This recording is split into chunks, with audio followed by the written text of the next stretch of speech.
Following is a multimedia presentation that is a supplement to the Sustainable Country Living book. The topic in this episode is the water grid, springs, and rainwater harvesting. This topic dovetails with Chapters 15, Springs, and Chapter 16, Rainwater Harvesting.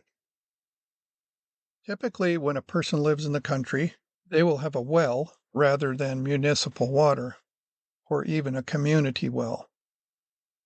But there are times when there are other options or when another option is required. So we're going to look at springs and rainwater harvesting. How do rivers form? Rivers carry astonishing amounts of water, but where does all that water come from? Are you thinking that it probably comes from the rain? But then, why is there water in the rivers even when it is not raining?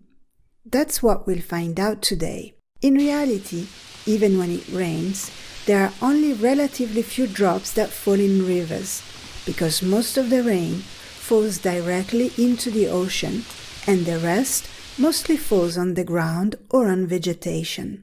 Moreover, part of the rain evaporates and returns to the atmosphere very quickly. Much is first absorbed by plants, but also ends up evaporating quite quickly. But fortunately, there is a small amount of rain that remains. In fact, especially when it rains a lot, some of the water will run off the surface, slide down the slopes, and finally collect in rivers. But that does not answer our question, since the runoff brings water to the river only when it rains, or shortly afterwards. Yet, there can be water in rivers even weeks after the last rains. So where does that water come from? It turns out that especially in winter, when less water evaporates through the plants, some rainwater can infiltrate into the soil, much like when you water a plant and you can observe the water disappearing in the ground. But what happens when the water infiltrating downwards reaches the rocks that are under the topsoil? Well, it depends on what type of rock it finds. There are rocks that contain a lot of small holes, even though they are sometimes so small that you need a microscope to see them. These little holes are called pores, and rocks that have many pores are said to be porous. In general, when the rocks are porous, water can seep through the holes and continue its journey downwards. But there are also rocks that have very few pores. In this case, the rocks are said to be impermeable because water cannot pass through them. Now, if the downwards passage of water is blocked by a layer of impermeable rock, then water begins to collect in the porous rocks above. This way, it can form large underground reservoirs of water known as groundwater aquifers. The uppermost level in which the pores contain water is called the water table. When it reaches an impermeable layer, the water can no longer continue to infiltrate downwards, so it slowly moves, more or less following topography, towards places where the water table is the lowest. In some places, the water table might come all the way to the surface. In this case, the water can come out from underground and return to the surface. In fact, it is in this way that the rivers receive a lot of their water. The level of the water table rises and falls with the rain and the seasons, but as long as the level does not drop lower than the bed of the river, water will seep up through the riverbed and the river can continue to flow even when it is not raining. Rivers form. Most rain falls into the ocean. Other rain falls and is absorbed by vegetation on the ground. Much of that evaporates into the air eventually, either from the ocean or on the ground. River water comes from rain, snowpack, and groundwater. How springs are created. Believe it or not, springs are created by rainwater. That's right, It all starts when rain falls and slowly works its way into a gigantic system of underground caves that store the water. This is called the aquifer, and it's where we get most of our drinking water. Springs are born when a hole is created and water comes out from the spring's vent and forms the spring run or a river. How springs are created. Well, now we know there's an aquifer underground. This is where the water is stored in a layer, and wells are used to access the aquifer. But if the source of the water comes from up on a mountain that is higher than where the well is, then when the well is drilled, then the aquifer is under pressure, and that develops a spring so that the well doesn't require having a pump. If this happens naturally, it will come out of the ground on its own without even being drilled, but because it's under pressure, it is a spring, a natural spring. So what is groundwater? Most people get their water from one of two places. City water is usually taken from surface water resources, treated, and piped to your tap. But if you live in an unincorporated area, you might be getting your water from a smaller on-site well. This water is from underground aquifers, also called groundwater. So, what is groundwater? It's water that collects or flows beneath the Earth's surface, filling the porous spaces in soil, sediment, and rocks. When we say something is porous, that means it has small spaces or holes in it, through which liquid can move. Porosity is an indication of how much water a material can hold. When we say something is permeable, that means it allows liquids to pass through it. Permeability is an indication of how easily water can move through a material. Materials like gravel and sand are permeable and porous. Water flows through them easily, and they can hold a lot of it. Materials like clay and shale are porous and can hold water, but their pores are so small that water flows through them very slowly, giving them low permeability. With this in mind, let's talk about aquifers. An aquifer is a saturated area of sediment or rock that groundwater can move through. Groundwater stored in aquifers can be brought to the surface using wells. So you can imagine if you think about something like the Grand Canyon and you can see all those different layers, well, some of those layers hold water better than other layers. If you think of it like a sandwich, like if it's a BLT and it's a slanted BLT, then if the tomatoes are the water holding geographic feature, then the water flows down through the tomatoes. But if the bread is impermeable to water, the bread is then confining the aquifer in the tomatoes. And so because it's on a slope, water keeps pushing in, and so there's pressure on the water from the top of the hill to the bottom of the hill. And then the cool thing about a confined aquifer is if you drill down through the bread into the tomatoes, you can get water to come up under pressure.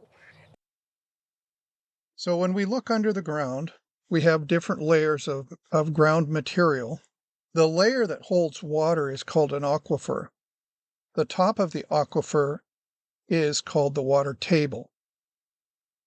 Now, there are materials that are porous, like rocks that can absorb water through little holes. The amount of it that it can do is called porosity. And then there are permeable surfaces. The amount of that is measured by the term permeability. Developing a spring for off-grid water. Here on Steep in the Woods, we live completely off-grid on a 26-acre homestead nestled deep in the Appalachian Mountains. You'll see no fancy stuff here. It's just making do with what you have and what you can figure out. If you're off-grid and doing it correctly, you're going to be in the middle of nowhere, particularly if you're on a budget, because that's where the cheap land is.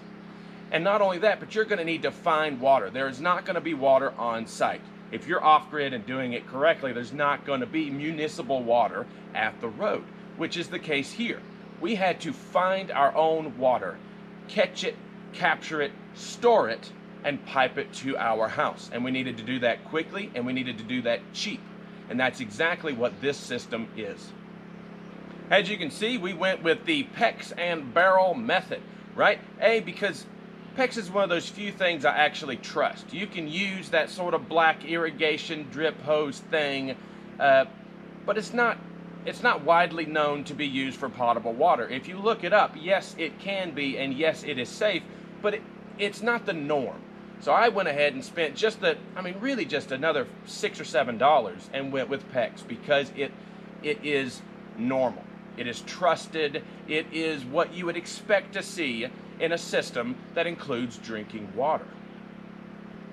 I also went with the food grade 55-gallon barrels because they were cheap, and also because I had to carry all of this up, all of the gravel, all of the piping, all of the barrels, all of the fittings by hand. There is no road or easy vehicle access to this location. So in a perfect world, I would have went with 275-gallon white cage totes, but I really didn't want to drag those up. So instead of going with one large system, I just paired two smaller 55-gallon drums, and guess what? It works, and it works just fine. So as obvious as it may seem, step one to capping a hillside spring is to find a hill. Hill found, right? This is all hill. It's called Steep in the Woods for a reason. Then you need to find some water. Doesn't have to be a lot of water. I will tell you, when I did this system right here in this particular spot, there was just the smallest amount of water visible on the surface. The next thing that you're going to want to do, or an important thing to take into account, is to look above it, right? You don't want to see a creek. Like right here, you see a wall, a hill, a bit of the earth with a little bit of water coming out of it. That's great, that's awesome, that can still be usable for your garden. But what makes it clean is having the source of that water hidden. So if you can see wetness above the hill and wetness below it, do not cap your spring on the bottom side. Go to the top side. So you want to trace that back as far as possible to the actual source.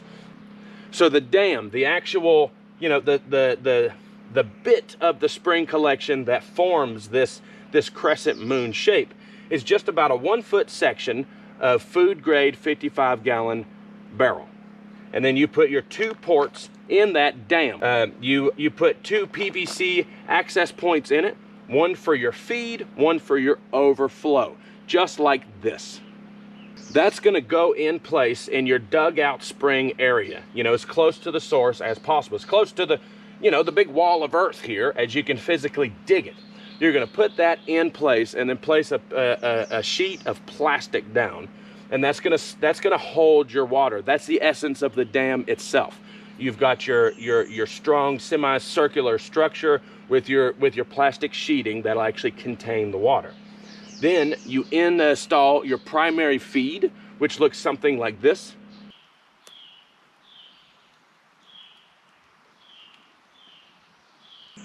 Once you have those installed in your dam with your plastic, you put in rock. The rock is here just to fill the void. You need a permeable structural filler here. So you use rock because water can flow through it easily. However, it's not compactable. So that just fills the void of your dam area because you are going to cover this back up. You're going to put your final plastic sheeting on it, and then the idea is to just mound up dirt. Now you need to have some sort of a collection system and a storage system. That's where the 55-gallon drums come into play.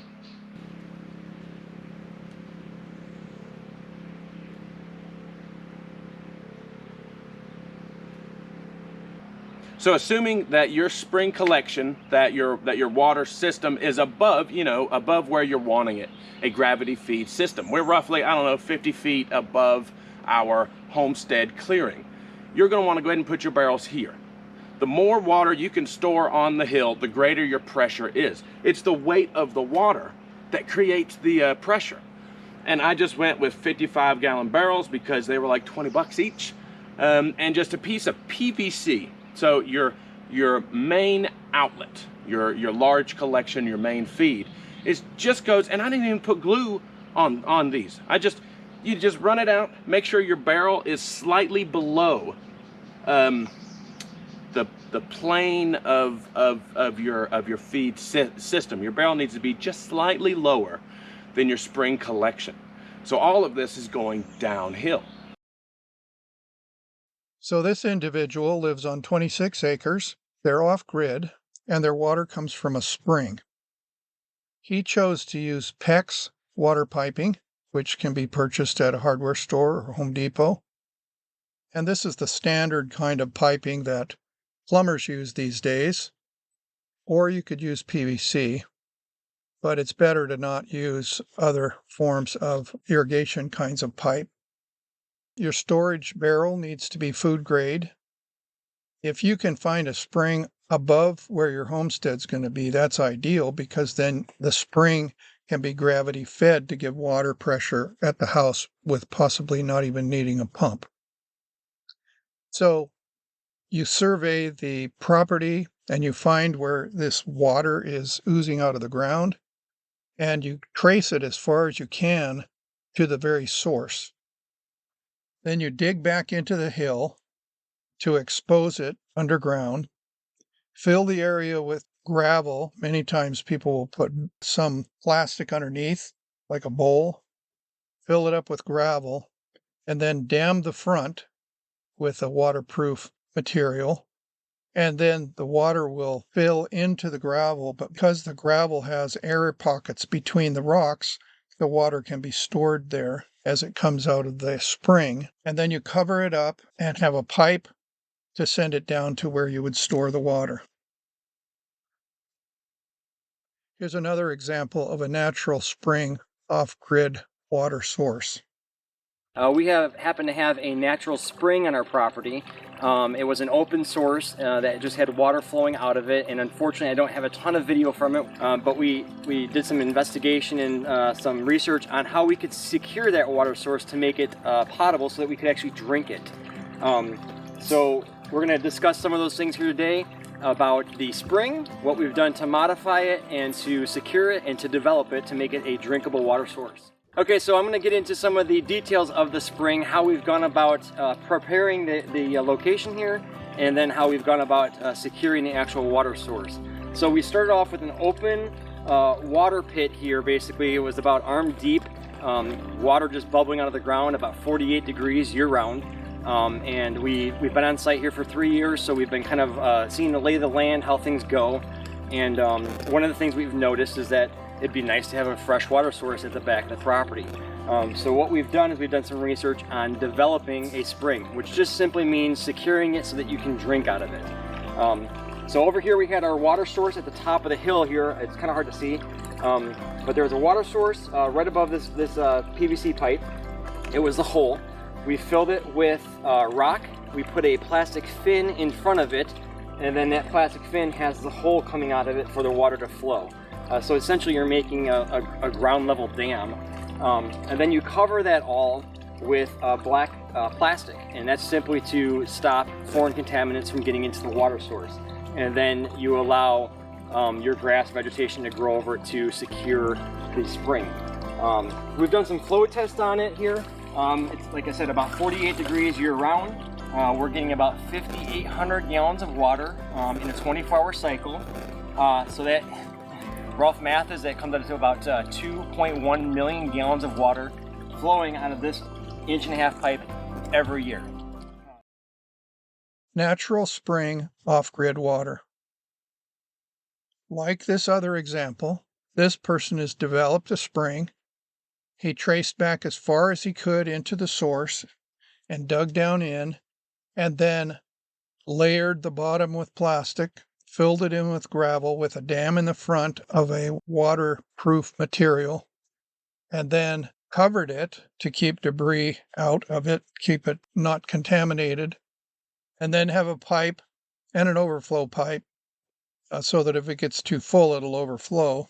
And then the other pipe goes to your storage area. We're now going to switch gears and talk about rain harvesting as an option. And this particular example is a person that lives in the desert, and his entire water supply is from rain.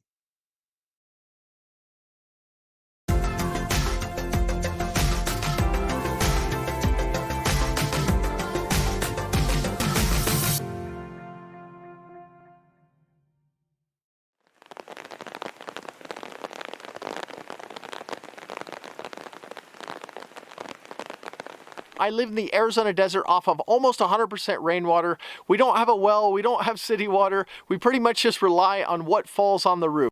My rainwater harvesting system essentially is just me collecting water off of my roof and funneling it into gutters around my house, which then funnel into downspouts and run underground until they hit my rain tanks, where I store the water, treat the water, and then eventually pump the water to my house for household use.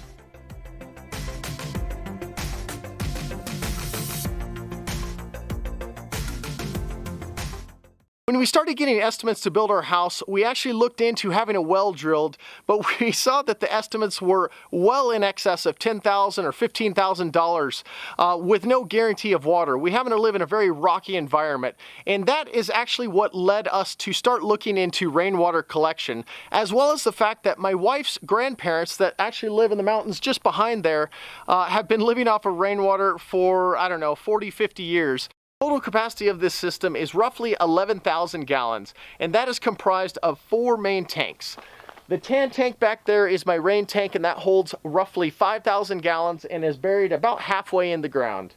This green tank holds 3,000 gallons, and that green tank holds 2,650 gallons. And then the culvert cistern on the front of my house holds roughly about 1,100 gallons. Those 4 tanks comprise all of my household water and general use water. What is the total square footage of my roof that I'm collecting rainwater off of? It is somewhere between 3,700 and 3,900 square feet. No, that is not all interior house space. That includes 2 really big porches and an extra-sized garage. So about half of that square footage is the porches and garage, and the other half is the living quarters inside. And how does that work in the conversions? Well, the easiest way is to figure for every 1,000 square feet of collection space, you can get roughly 600 gallons of water per inch of rain.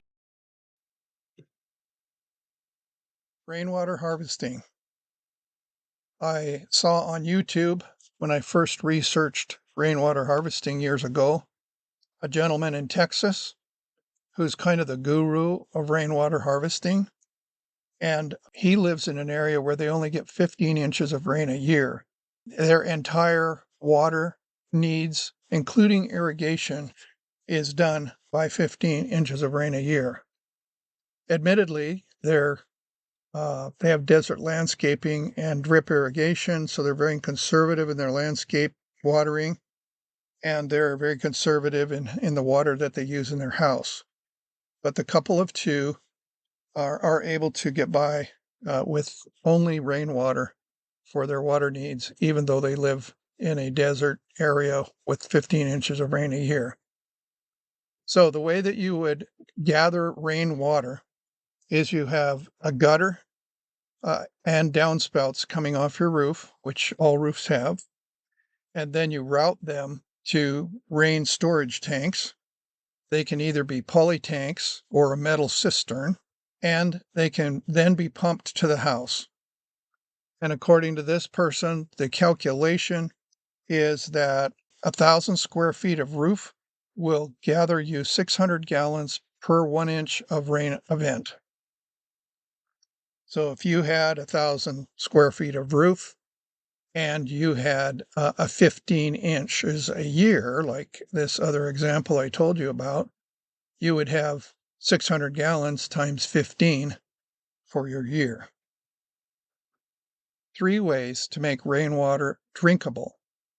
I'm going to show you 3 ways to make your water drinkable. But before we do, we need to go over all the little things you need to be sure of before you even think about treating your rainwater to make it drinkable. The first thing we want to do is start at the roof. The material your roof is made out of determines whether or not your rainwater will be able to be drinkable or not. The best roofing that you can have is a galvanized steel roofing. It's common all throughout here in Hawaii. Other roofing materials such as terracotta or asphalt roof just leach way too much debris and chemicals into the water, making it almost impossible to filter for drinking. So you want to be sure that you have a roof that collects clean rainwater before it even gets into the tank. Next, you want to be sure that you keep your gutters clean. Gutters are a common spot for debris, for pathogens, for all sorts of things to accumulate and to get into your water supply. So I like to make sure that I check on my gutters at least 2 times per year, maybe more if you know that you get more debris in your gutters. But be sure to keep those gutters clean, and by doing that, you'll also keep out mosquitoes. You want to be sure to limit as much debris from getting into this water tank here as possible. So by installing leaf guards on the downspouts or other pre-filters.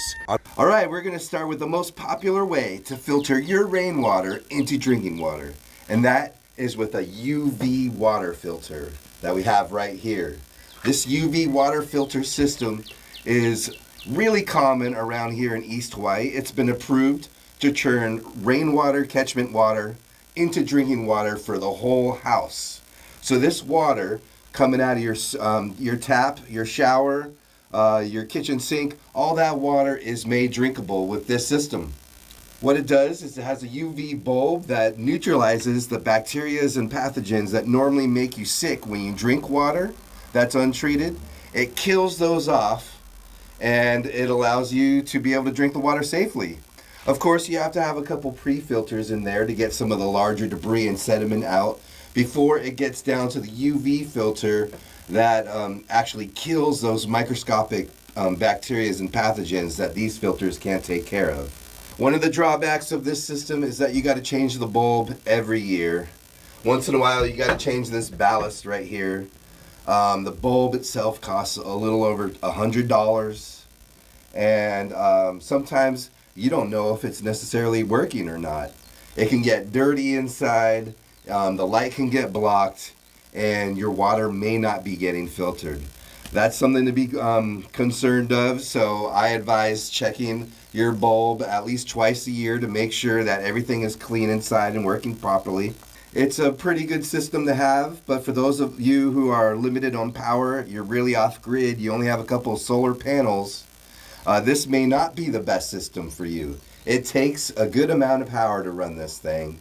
So I want to show you this next way to filter water, a way that doesn't take any power except for the power of the pump to move the water through your house. Let's go check it out. Another way to filter your rainwater to make the water in your home drinkable is with this Clarify Quantum Disinfection filter right here. This thing is great for off-grid homesteaders. It takes no power. It doesn't require you to set up any plugs or any additional things. All you got to do is have some basic plumbing skills and you can get this thing hooked up. Once again, I like to make sure that I have a series of pre-filters going from 30 microns down to 15, down to 5, maybe even down to even lower, 2 or whatnot. Make sure that you have some pre-filters before the water gets to this system here. And then this system uses a sort of quantum technology. It neutralizes the ions of pathogens and diseases that might be found in water, and it kills it, utilizing no power to do it. So it's a great system to have if power tends to go out where you live. You don't have to worry about, is your water drinkable or not? Because this thing works whether you have power or not. One of the drawbacks though is the price of exchanging out the filters. This unit nowadays I hear costs about $600, and replacing the filter can cost about $300. Prices have gone up since I originally got this unit here a few years back. It makes having drinking water off-grid a really simple, easy thing. Something you don't have to worry about. So UV filters and quantum disinfection are a great way to filter your whole house for water. But that depends on having an operable pump, electricity. But what happens if you don't have those things and you still need drinking water? I like to have redundancy in my life, and there are a few backups out there that we can use that can filter our rainwater without any power or pumps or anything whatsoever. One way is a Berkey water filter. They are a gravity-fed water filtration system that fits on the counter in your kitchen, and you just pour water in the top, it filters down, and at the bottom you have clean drinking water. It doesn't make all the water in your house drinkable, but you do have drinking water available. Now, I don't use a Berkey because I already have a whole house water filter, but I do have backup. The backup for my home is this LifeStraw whole house water filter. If you've ever gone backpacking or whatnot, LifeStraw has a product known as sort of a LifeStraw pen or straw, if you will, where you can pretty much just stick it in water and suck right through that thing and be able to drink water straight out of there. But this is just a larger version of that. This one can filter water by simply filling it up and allowing the water to filter through, and you have enough water to provide for a few people. I could just use the water straight out of this water tank to be able to filter through this thing right here. It doesn't require me to have any pumps or anything. So in case all else fails, I have my backup water filter right here. So there you have it, everyone. 3 ways to make your rainwater drinkable. So the best material for gathering rainwater off your roof is metal. In this case, this gentleman talked about galvanized metal. We have purchased metal roofing for our house and our shop with that in mind, but we wanted to have a little fancier metal roof than just a galvanized one like was in the video. And so we researched the paint that was used for the metal roofing. And if you're going to use a metal roof that is painted, you might want to do some research about the source of the paint. A lot of these metal products are imported from China, and you really don't know what kind of paint they're using. And then they shape it and make it into the metal roofing. We were able to find a company in the United States that manufactured their own metal, and the paint was appropriate for rainwater collection for drinking. So the water comes off the roofs, and then you need to keep your gutters clean.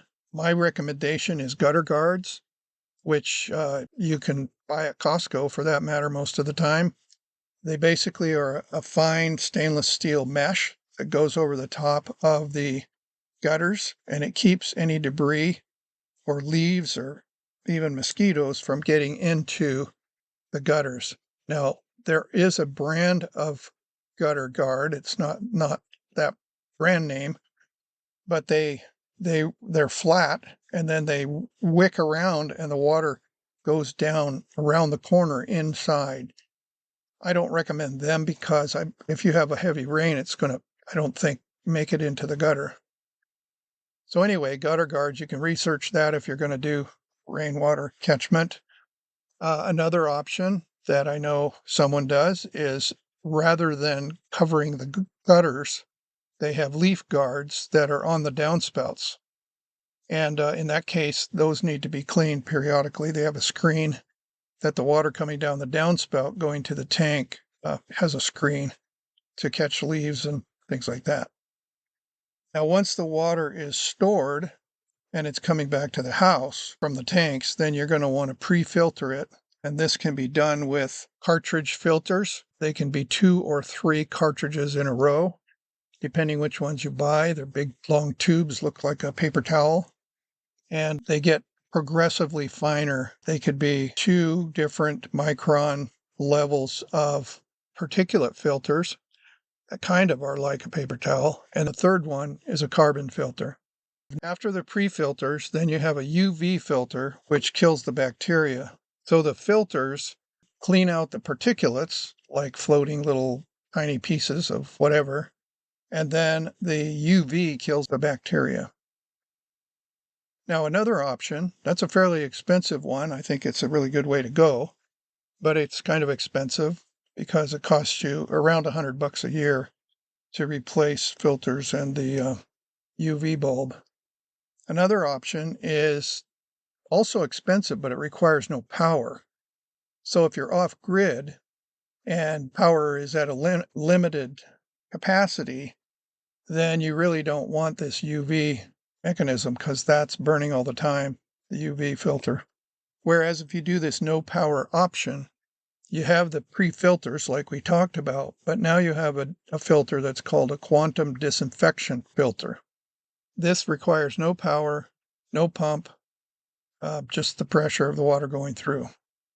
And then the third option is to have your home water, like showers and toilets and things, to not be filtered at all. Then you have a Berkey water filter sitting on your kitchen counter in which you pour half a gallon of water or so into the top canister, and the ceramic filters then, by gravity, the water goes through, and the tap on the bottom provides you with filtered water that you can drink. No power required. Fairly inexpensive. Berkey water filter. Here we'll have an individual explain how the Berkey water filter works. So what do we use to filter our water? Pretty much all of the water in our house is unfiltered rainwater. Sinks, showers, faucets, those are just straight rainwater. We obviously let it sediment out in the rain tank before we transfer it, but other than that, it's just rain. As for cooking and drinking water, that is all done through this. This is a Berkey ceramic gravity-powered water filter. The filter is comprised of two separate chambers. The top chamber is where you fill the water and also where you have your ceramic filtration elements. You can have up to 4, but I just have 2 because I guess we're cheap. And then that water just percolates down here into perfectly good drinking water. We've been using this system for about 8 years now with no problems, and we're very, very happy with it. And it really comes out to be pennies per gallon, if not cheaper. So it's a really cost-effective solution as well.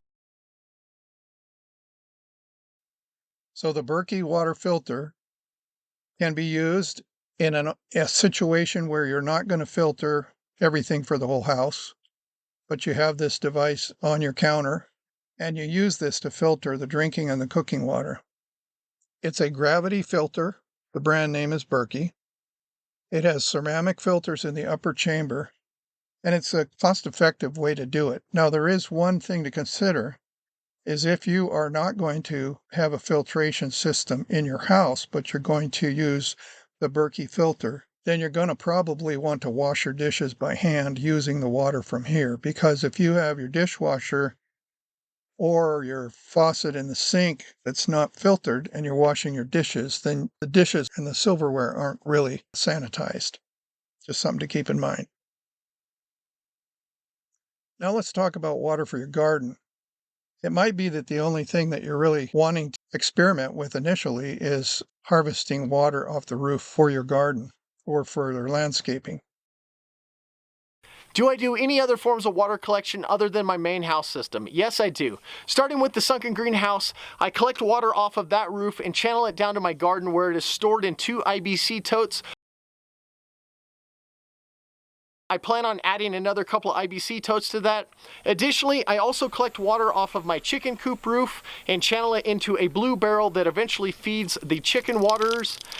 Down at the end of my road, I collect water that runs off of my road into 2 little retention ponds that services a rainwater garden that I will hopefully soon be upgrading this summer to add some fruit trees to. Over in the same area, I also collect water on a billboard tarp collector that channels water into an IBC tote that will also be there to serve those fruit trees and that rainwater garden. And then on the back side of the property, I also collect water in another billboard tarp setup that collects into a couple of 55-gallon drums that hopefully will get upgraded soon, and that is being developed as kind of like a wildlife waterer. And then on the last note, my shipping container shop, I'm hoping to put another one of these type of cisterns right next to it. Garden water harvesting. This is the same individual who lives in the desert, and he has multiple ways of gathering water for his garden and landscaping. What he talked about before was water that he used for domestic use in the house and his Berkey filter. But in this case, he's gathering water completely unfiltered that's going to be not off of his roof, but it's going to be for his gardening. So he has IBC totes. These, by the way, are units that you can pick up used or possibly free. Some food products are stored when they are delivered in bulk in these containers, and they're a neat way to store water that you're, say, not going to drink. Then you can buy blue barrel storage containers.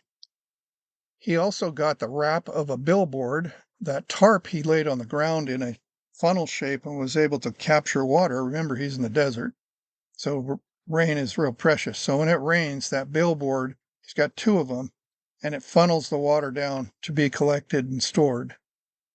And then he showed a large metal culvert that was up on its end that was used as a cistern.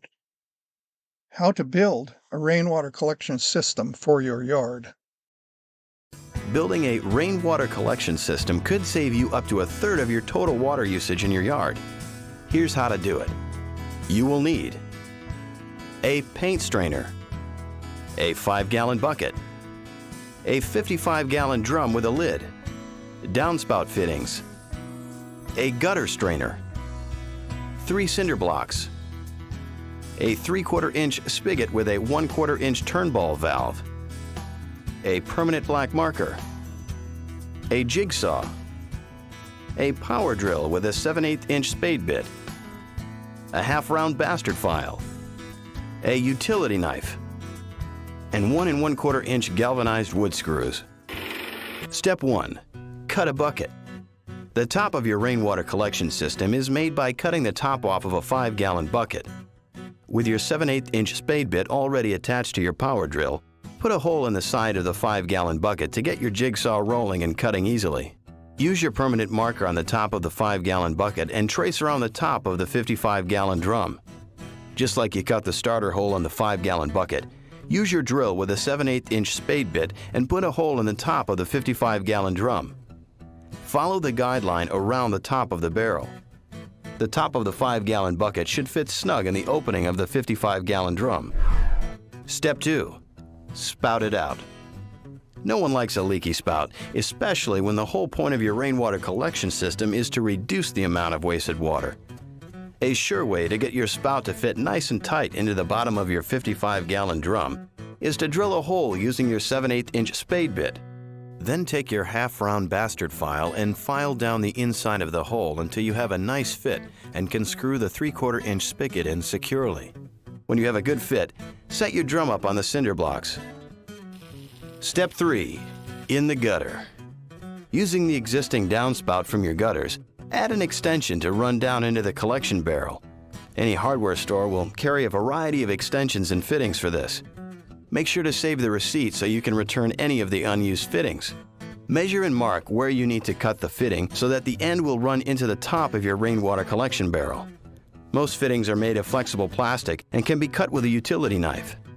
It may be necessary to use a splice to fit the end of your existing downspout into the extension. Push these two pieces together until they're nice and snug. Use brackets to secure the fittings to the side of your house. Step 4. A proper fit. Before retiring your jigsaw for the day, you need to cut a hole in the lid of your 5-gallon bucket, as this will keep large objects from falling into the collection barrel. Measure around the opening of your drain and use the 7/8 inch spade bit to drill a starter hole. Cut the remainder of the lid with your jigsaw and place the lid on the top of the bucket to check for a proper fit. Step 5. Strain the drain. Standing water can be a haven for mosquitoes. An important thing to keep in mind when putting together your rainwater collection system is to make sure and secure a paint strainer to the top of the bucket. This will keep large objects and mosquitoes from getting into the barrel and spoiling your water supply. To prevent any collected organic matter from hanging too far into the rain barrel, tie a knot in the strainer before installing it in the lid. It's also a good idea to place a gutter strain in the open gutter on your roof to keep large debris from making its way down the fittings and potentially clogging the gutters. A rainwater collection system not only helps your plants and your pocketbook, but it's so much fun you may never need to recruit help around the yard again. Done. So this how-to video says to collect the parts and tools, and if you decide to do this, you can go back and put it on pause and make a list, but you collect the parts and tools that he described. Then you prepare the 5-gallon white bucket to be configured how he suggests doing it. Then you add that on the top of the 55-gallon drum and add the faucet on the bottom of the drum.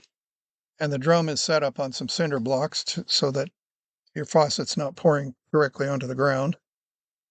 And then you connect a downspout from the roof going into the 5-gallon bucket, which then goes into the 55-gallon drum. And then he suggested using some netting to keep objects out like leaves and to keep mosquitoes out of the water. So how do you store water safely?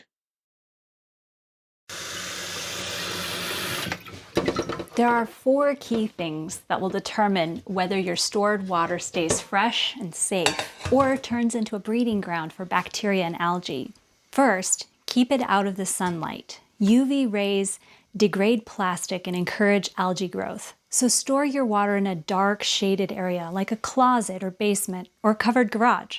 If you're using large tanks outside, keep them covered with a UV-resistant tarp or store them underground if possible. Store in a cool place. Just like with UV light, heat speeds up bacteria and plastic breakdown. So choose your location carefully, and if possible, store it in a climate-controlled environment or underground. Also, use airtight food-grade containers. If your container isn't airtight, contaminants can slowly sneak in over time. And if your container isn't food-grade, it could actually leach harmful chemicals into your water. So how long can you actually store water for? Well, first off, the best practice is to rotate it regularly. In theory, commercially bottled water could last indefinitely, but it's a good idea to rotate it every 6 to 12 months for most containers. Plastic degrades with time, and especially with non-sealed water containers, there's a lot of potential for growth to start up. But to get the longest time frame, start with sanitized water in containers. This is for refillable containers that you are going to be filling. Be sure to add some sort of additive to sanitize the water and keep that growth to a minimum. This can help you to buy more time between rotations. Typically, you're going to want to pre-clean the container with a bleach solution of 1 teaspoon of bleach to 1 quart of water. Then we're going to pour this in the container that we're sanitizing, and then we're going to shake it up.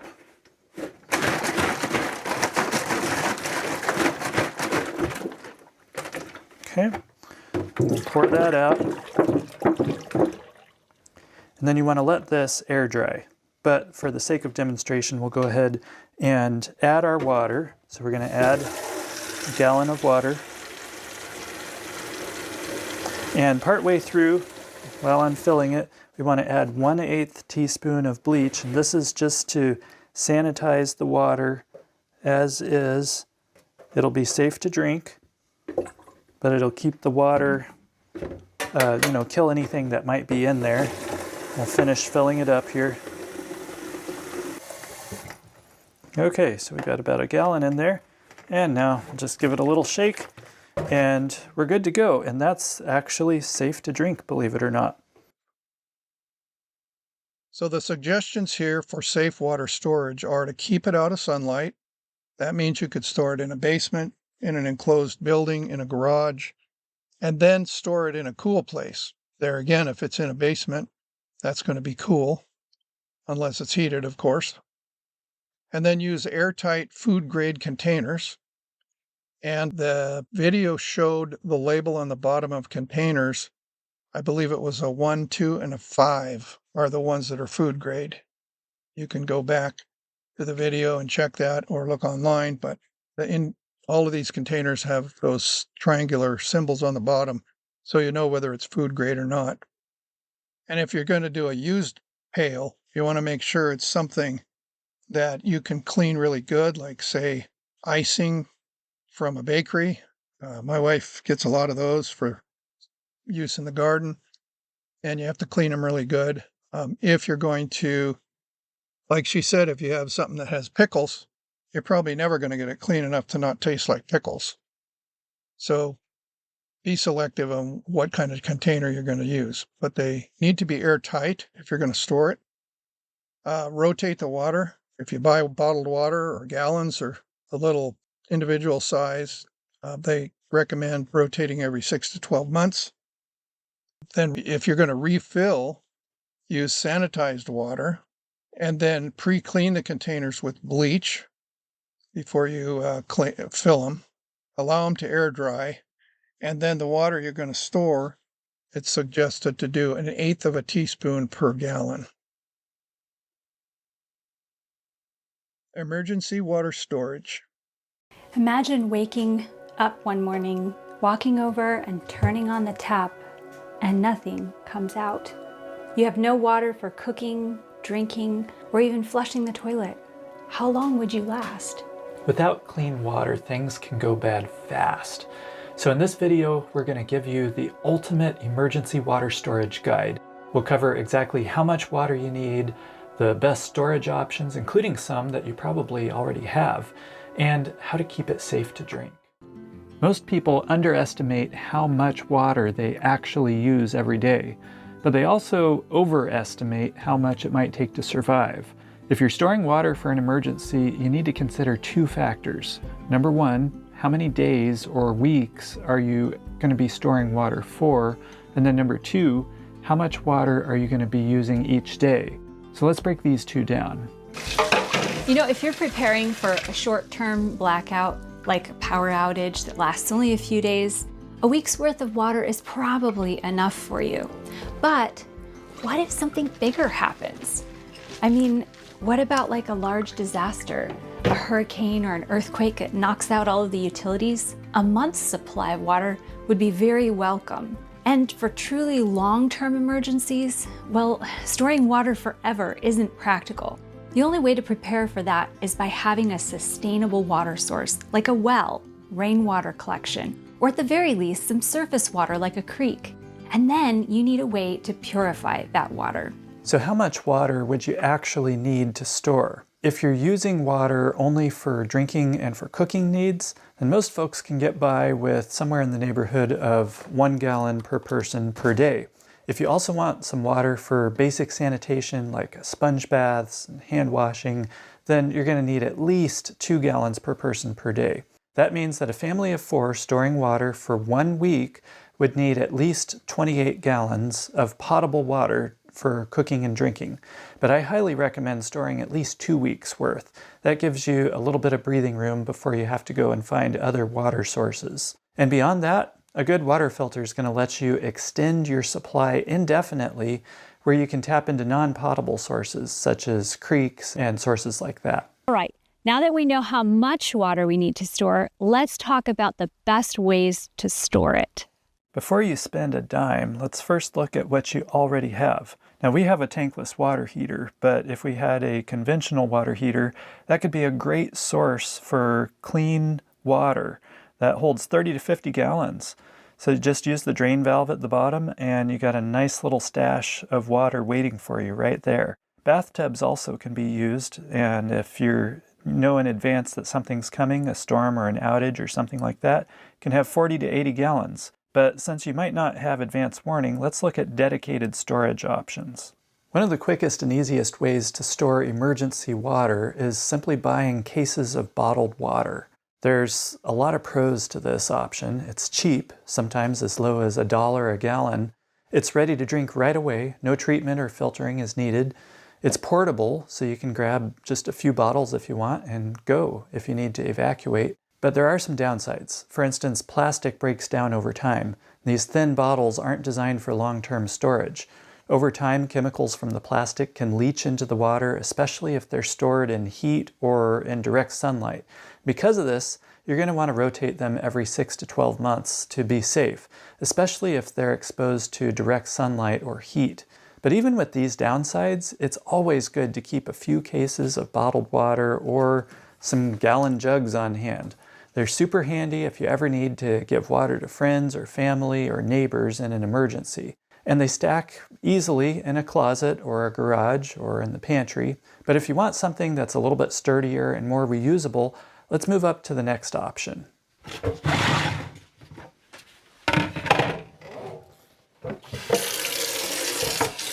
Food grade 5-gallon buckets are another affordable option.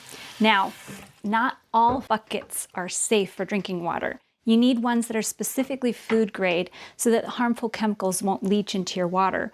On the bottom of the bucket is a recycling symbol, and make sure it says 1, 2, or 5. Number 2 is the most common, but you might run into 5s also. Both of those are good. You can often find free food grade buckets from places like bakeries or restaurants. Just make sure you clean them out really well before using them for water storage. And since plastic is porous, never use a used bucket that was previously storing something you wouldn't want to drink. For instance, pickles. What are some pros?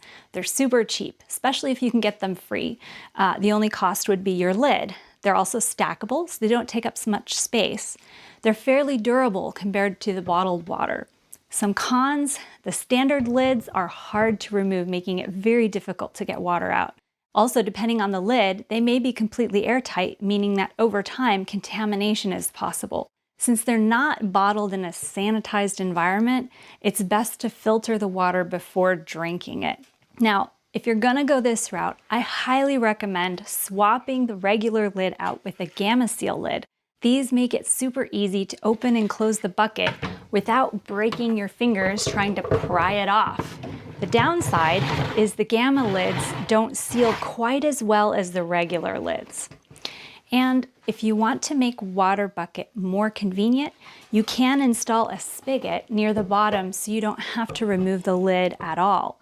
You just turn the spigot and you've got water on demand. A 5-gallon water jug is a great step up. These are often made of thicker, BPA-free plastic, and some even have built-in spigots for easy access. The pros to these would be that they're more durable than bottled water containers or buckets. They're compact and portable, great for throwing in a vehicle or using for camping, and they're designed specifically for drinking water storage. Some of the cons, though, they can be a little pricey, or a lot pricey, usually around $4 a gallon or more. Also, they're hard to clean inside since the openings are often kind of small. If you're looking for a long-term reusable water storage option, these are a great choice. Just make sure that you clean and rotate the water every 6 months or so. For a more advanced option, you can get a food grade 55-gallon barrel or drum to store water in. These are big, heavy-duty barrels that can store a lot of water in a relatively small footprint. But they do have some downsides. First, the pros are that it can hold a ton of water. One of these can supply a family of 4 for a couple of weeks. Also, it's very cost effective. If you buy used, you can sometimes find them for as low as 30 cents per gallon. Also, they're very durable and can last for years if they're stored properly. Some of the cons? It's almost impossible to move one of these once they're full. Once it's full, it can weigh almost 450 pounds. It's also difficult to clean. You'll need a special siphon pump to access the water easily. Since they're not bottled in a sanitized factory and probably won't be completely clean, you should filter the water before you drink from one of these barrels. These drums can make a great backup reserve though. You store smaller containers for easy daily use, and if an emergency lasts long enough, you dip into the 55-gallon drum when needed. Finally, if you're looking for a truly long-term water storage solution, you might want to consider a large water tank or cistern like this. These can hold hundreds or even thousands of gallons, and this particular one holds 1,500 gallons, this one holds 350 gallons. As far as the pros, it's the best option for long-term preparedness. You can have sufficient water for extended periods of time or for dealing with fires and such. And at 28 gallons per week for emergency use, this could last a family of 4 for a whole year of drinking and cooking. Now, what about cons? Well, it is expensive. While the cost per gallon might not be bad at only $1 or $2 per gallon, it still is a good chunk of money at one time. And also it takes more effort to install, especially for an underground tank. If it's an above-ground tank, they do require maintenance to prevent algae and contamination. If not rotated and sanitized regularly, any drinking water should be filtered before using. Now, if you're going this route, an underground tank is ideal. It protects the water from ultraviolet light and heat, which is going to cut down on growth inside the tank. Underground tanks have ribs molded into them so they don't collapse with the dirt on top. Just make sure that you're getting a tank that's made for drinking water, not a septic tank, which can look almost identical. It's also possible to use a less expensive above-ground tank like this one if you put it under cover and keep it sanitized with bleach or a water stabilizer. So when you're considering storing water for emergencies, the question is how many days? Well, that depends on how careful you're going to be in your planning of the future emergencies. It could be a matter of a couple days or 2 weeks or more. 2 weeks is probably a good minimum. How much water per day? If you're going to do drinking and cooking water as well as, hand washing and things like that, 2 gallons per person per day would be the minimum.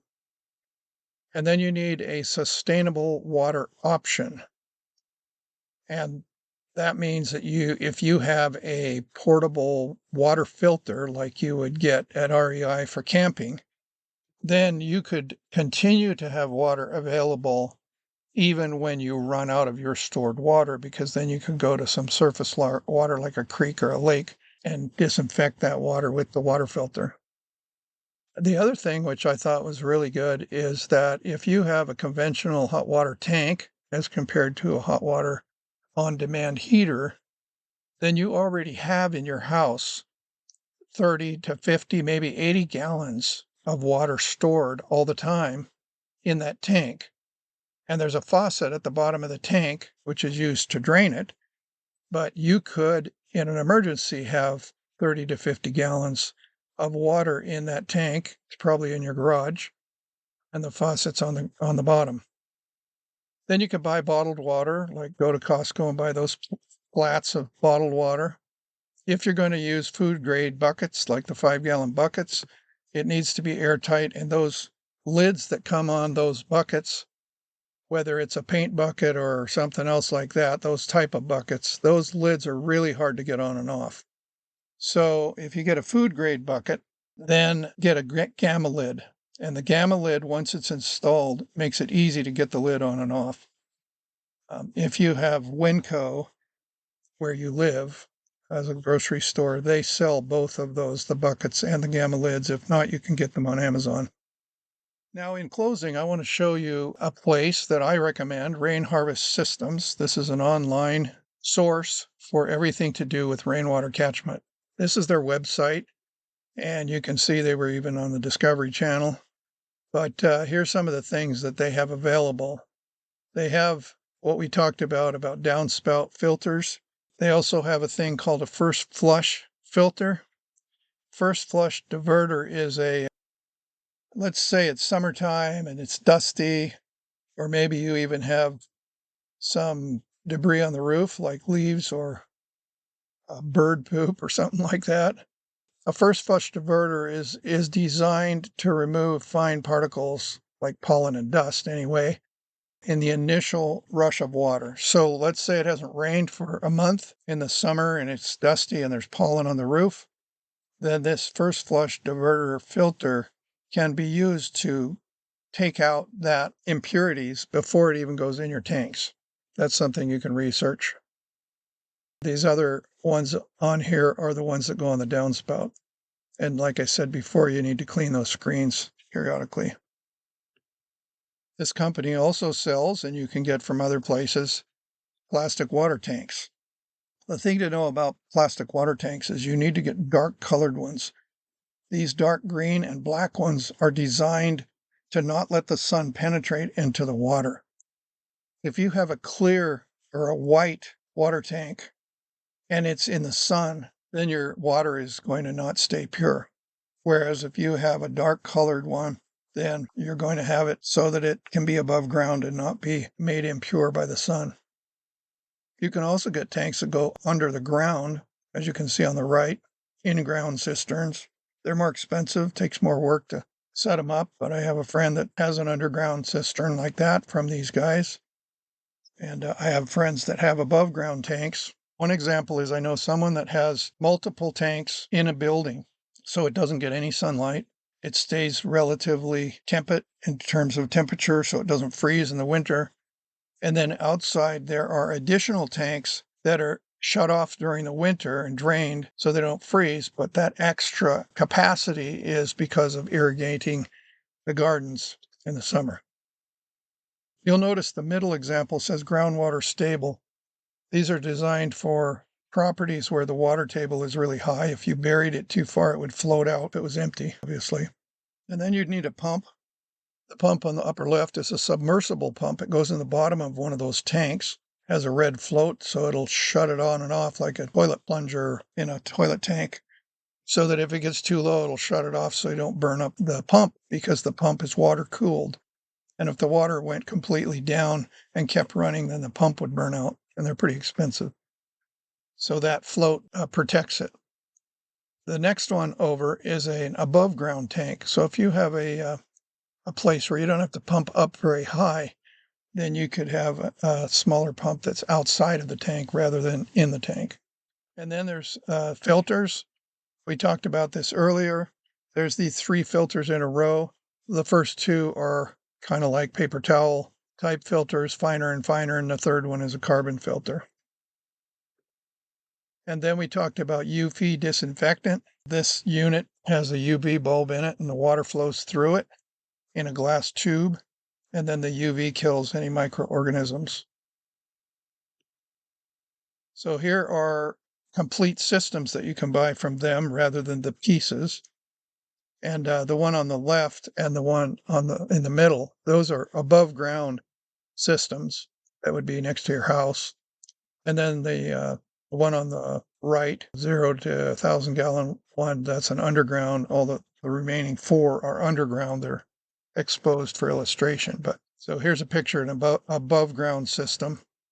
It's got the tank. It's got a pump. This one's above ground because the water is not down a hill or in the ground, so it doesn't need to be submersible pump. So they've got an above ground pump, and the tube has a float on the top. So as the water goes up and down, it's pulling the water from about 6 inches below the top of the water level, which is the cleanest water.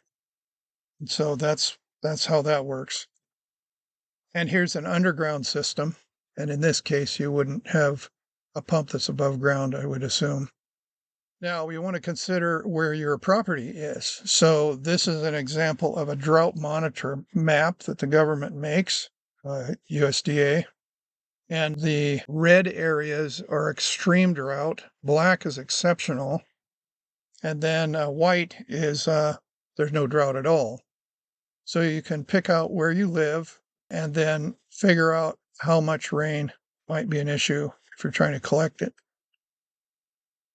And this is a website I found. It's called Water Footprint Calculator. And I didn't answer all the questions to make it simple for demonstration, but if you go to this site, Water Footprint Calculator, and then you answer the questions, you can find your footprint of how much water you can gather and how much you need. So the first question is how many people are in the household.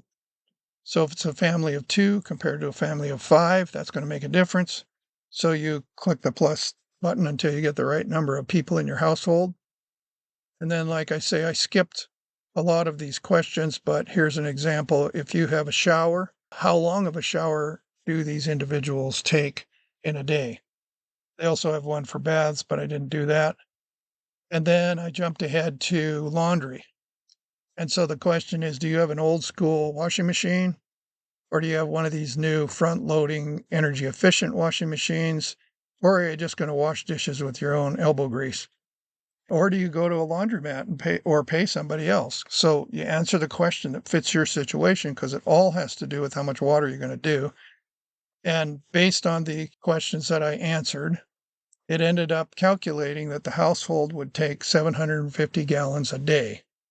Now, again, I just punched numbers. I didn't really pay any attention. So that may very well be way out of line, but you can go back and calculate it yourself for your particular property, and that will be a useful thing for you. And this is the Rainwater Catchment Calculator. This is another site, Innovative Water Solutions. This is pretty cool because how much water you can collect depends on how much roof you're pulling water from. And so in this case, I just arbitrarily said Abilene, Texas, because I thought maybe that was low.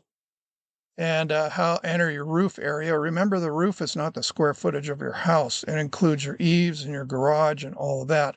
So you'd want to actually calculate your actual roof surface of it and any other buildings that are feeding into this. And then you hit calculate and it will give you the amount of rainfall. So in this particular example, it came up with the total annual rainfall collection potential for this particular building in Abilene, Texas, is 46,000 gallons a year. That's really useful information. To do a spring, then you want to be able to locate it if it's on your property. You want to develop it properly. And if it's up on a hill above your house, all the better. Then you can do the testing the water and do whatever necessary filtering might be necessary for that or the other. And then you could have drinking water. And if it's up on a hill, you could have it without even a pump if you had enough pressure.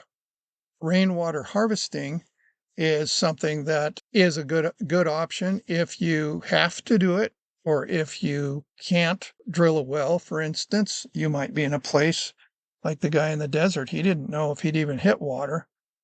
And he had a relative who had been doing rainwater harvesting for 40 years. So he knew it was a better decision for him to do rainwater harvesting rather than a well. So that covers wells in our other session and springs and rainwater harvesting as the three main options for country property water supplies. To be aware of new videos like this one, be sure to subscribe to the Preparing for the Time of Trouble channel. For more free videos and downloadable audio podcasts, as well as handouts, go to www.preparingforthetimeoftrouble.com. Topic categories include recordings of live seminar presentations, country living, sustainable gardening, homestead remedies, how to be self-sufficient when the grid goes down, wild edible and medicinal plants, hydrotherapy, and end-time Bible prophecies. To take advantage of these free resources, go to preparingforthetimeoftrouble.com.